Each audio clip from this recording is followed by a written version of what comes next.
Hello friends, अस्सलाम वालेकुम। आज की वीडियो ट्यूटोरियल में हम पढ़ेंगे SQL के alter function, alter table, add column के बारे में। जैसे कि पिछली वीडियो ट्यूटोरियल में हमने अल्टर टेबल के बारे में पढ़ा था, इस हमारे ऑपरेटर या इस कीवर्ड के बारे में पढ़ा था कि ये होता क्या है और हम इसके थ्रू क्या क्या कर सकते हैं। अब हम कर रहे हैं ऐड कॉलम के बारे में। आप यही सोच रहे होंगे कि हम ऐड कॉलम पहले भी पढ़ चुके हैं, बार बार हम क्यों पढ़ रहे हैं, लेकिन इसमें ये है कि हम कंस्ट्रेंट भी यूज़ करेंगे।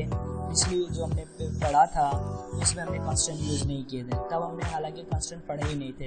इस दफ़ा हमने कंस्ट्रेंट पढ़े हैं तो एक दफ़ा ये रिकॉल भी हो जाएगा कि भाई हम इसको किस तरीके से यूज़ कर सकते हैं और कंस्ट्रेंट हम इसमें किस तरीके से यूज़ कर सकते हैं। इसकी हम एक दफ़ा और डेफिनेशन पढ़ लेते हैं कि ऐड कॉलम के थ्रू होता क्या है। If you want to add columns in SQL table, the SQL alter table syntax is given below. अगर हम चाहें इसके में अगर ऐड करना चाहते हैं तो यही हमारा सिंटैक्स है। सिंपली हम लिखेंगे अल्टर टेबल, टेबल नेम जो हमारा है, यहाँ पर हम लिखेंगे ऐड हमारा कीवर्ड हो गया या ऑपरेटर हो गया जिसके थ्रू हम कॉलम ऐड करते हैं। ऐड लिखने के बाद यहाँ पर हम कॉलम का नेम देंगे। आप जो भी कॉलम का नेम दे रहे हैं आप वो लिखेंगे। यहाँ पर हम कॉलम डेफिनेशन लिखेंगे।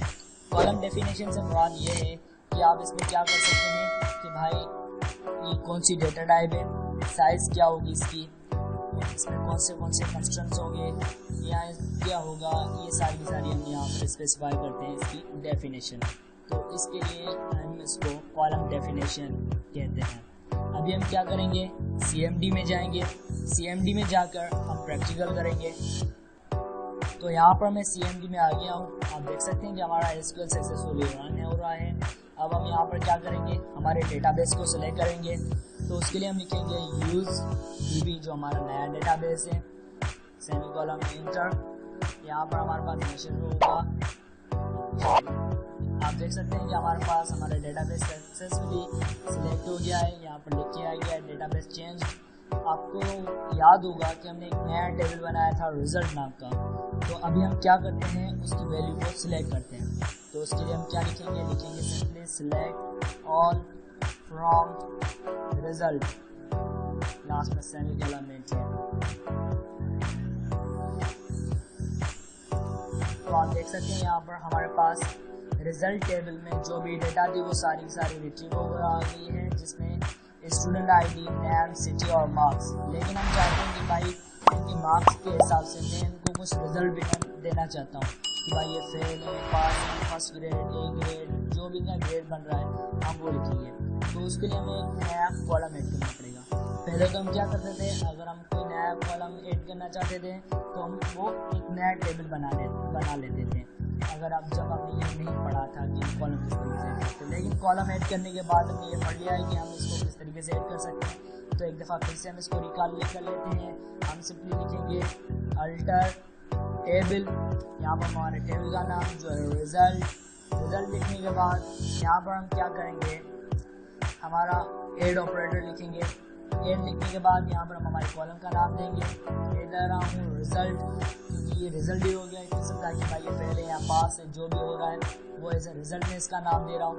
इसके बाद यहाँ पर हम जो देंगे वो हमारे कॉलम की डेफिनेशन होगी। डेफिनेशन जैसे आपको मैं पहले ही बता चुका हूँ, ये होती क्या है। यहाँ पर हमें सिर्फ ये बताना पड़ेगा ये कौन सी डेटा टाइप है और उसके कंस्ट्रेंट्स क्या है। हम लिखेंगे वारचार लिखने के बाद इसकी मैं साइज से डिफाइन कर रहा हूँ 50 लिख लिया है यहाँ पर। अब हम यहाँ पर क्या करेंगे, यहाँ पर कोई भी कंस्ट्रेंट देंगे, जो भी आप कंस्ट्रेंट देना चाहें आप यहाँ पर वो अप्लाई कर सकते हैं। हम यहाँ पर अप्लाई ये कर लेते हैं, इसको नॉट नल कर देते हैं, ठीक है। तो हम यहाँ पर सिंपली लिखेंगे नॉट नल, लास्ट में सेमीकोलन और एंटर करेंगे। तो अगर हमारी क्वेरी सही होगी तो हमारे पास कोई एरर नहीं आएगा। तो आप देख सकते हैं कि हमारी क्वेरी बिल्कुल ओके है, हमारे पास कोई एरर नहीं आया है। हमारे पास एक नया टेबल ऐड हो गया, नए टेबल में एक नया कॉलम ऐड हो गया है। हम चेक करते हैं कि हमारा जो एक कॉलम ऐड हुआ है या नहीं हुआ। तो अब प्रेस करके मैं कमांड को सिलेक्ट कर रहा हूँ, एंटर करूँगा। आप देख सकते हैं कि हमारे पास एक नया टेबल ऐड हो गया है। हालांकि आप ये सोच रहे हैं कि भाई हमने पहले एक नया टेबल ऐड किया था तो हमारे पास नल शो कर रहा था, इसमें नल क्यों नहीं शो कर रहा। नल इसमें इसलिए नहीं शो कर रहा क्योंकि हमने यहाँ पर कंस्ट्रेंट यूज़ किया है। कंस्ट्रेंट को हमने ऐसा वैसा नहीं किया है, हमने यूज़ किया है not null constraint. Not null, जैसे हम पढ़ चुके हैं क्या करता है यहाँ पर नल वैल्यू एड नहीं करता, तो इस वजह से यहाँ पर नल लिखकर हमारे पास शो नहीं होगी। तो बस आज की वीडियो ट्यूटोरियल में इतना ही था कि हम अल्टर टेबल के थ्रू एड कॉलम किस तरीके से कर सकते हैं, वो भी कंस्ट्रेंट के साथ। आगे आने वाली वीडियोस में हम अल्टर टेबल के कुछ और फंक्शन पढ़ेंगे। Till then, thanks for watching.